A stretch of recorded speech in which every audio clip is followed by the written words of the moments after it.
now you watched my video. The footage is taken in actual shops in Japan.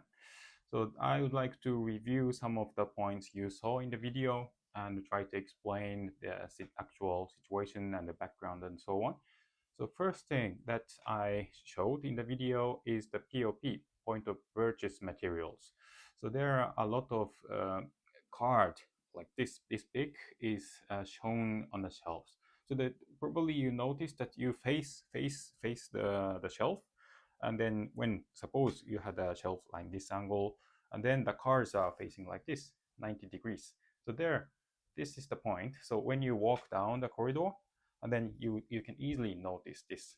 So if you are placing the POPs in this shelf parallel to the shelf, so then unless you are getting close to the place, you won't be noticing about this. But when you are placing like this angle, so you can easily notice. So this is the, so there you can review you can see the video again, and then how they are trying to display this angle, and then they are trying to show you, trying to explain you about the products, and then some pictures of the products. So there, this is eye-catching. This is one very important point.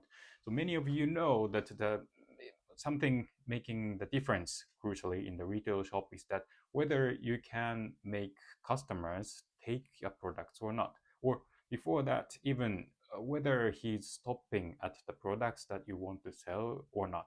So these POP materials are trying to evoke this kind of actions of the customers. So this is about the POPs.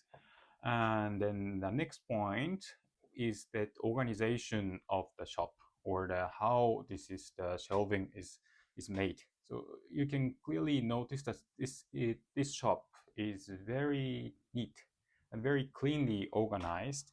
And also there is a background, so there is Japanese writings are there, but this is clearly showing what category of the products in this shelf, and then what is on the other side, and so on.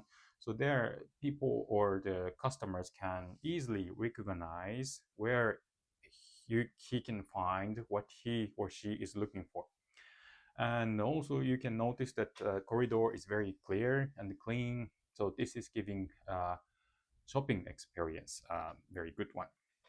And then next thing that is very popular in Japan is that having a small like this big display on a shelf, and then this is playing the videos all over. It's keep playing as long as the shop is open, and then trying to show them often how that one of the products are used, and then how this is effective in the fishing situations, and how to use it, and then of course the result of the fish and the fishing scenes.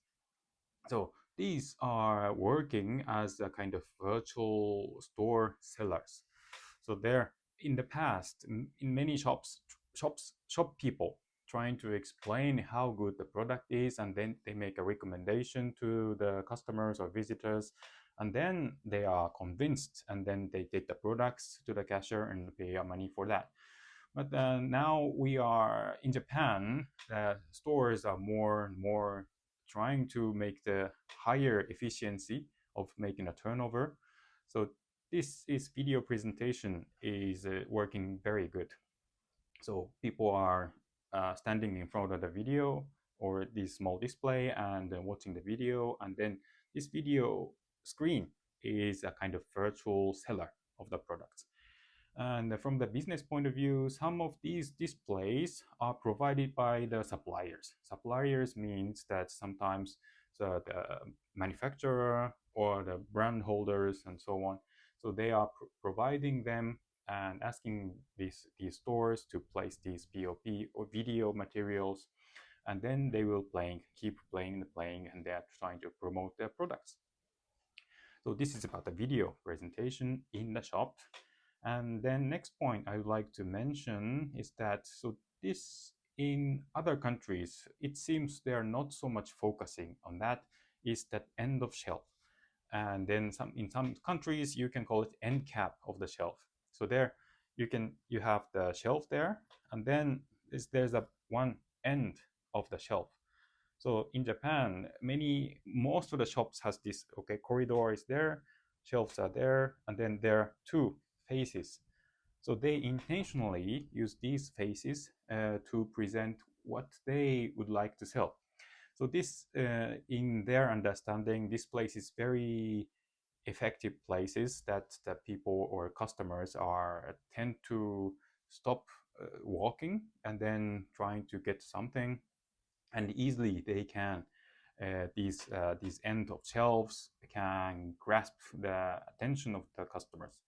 So from this point of view, they are quite putting great emphasis on how they display at the end cap of the shelves. So basically, these points are the biggest points from my point of view, the very big differences between the shops in Japan and then shops in other countries. But something I would like to tell you additionally is that from the fisherman or the user point of view, I really like to go. A shop is very messy as well.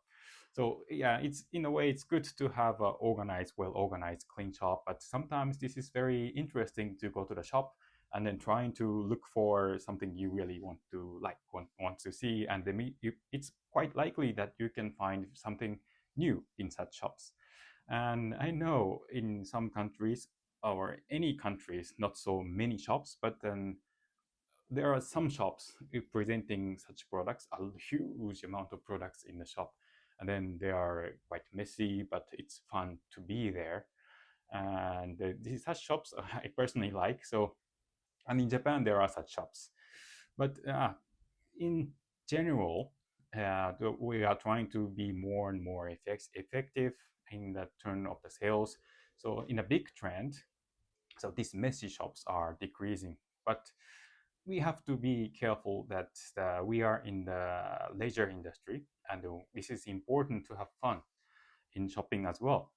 So then what I will be missing this kind of messy shop, but that is my personal feeling. So what do you think about this presentation of the shop, messy shop and clean shop? Which do you like? Okay, thank you very much for watching. So this is it for today. If you like the contents, please like it. And then I will keep you giving the good information or interesting information. So please subscribe and waiting for my next video. Thank you very much. Have a nice day. Bye.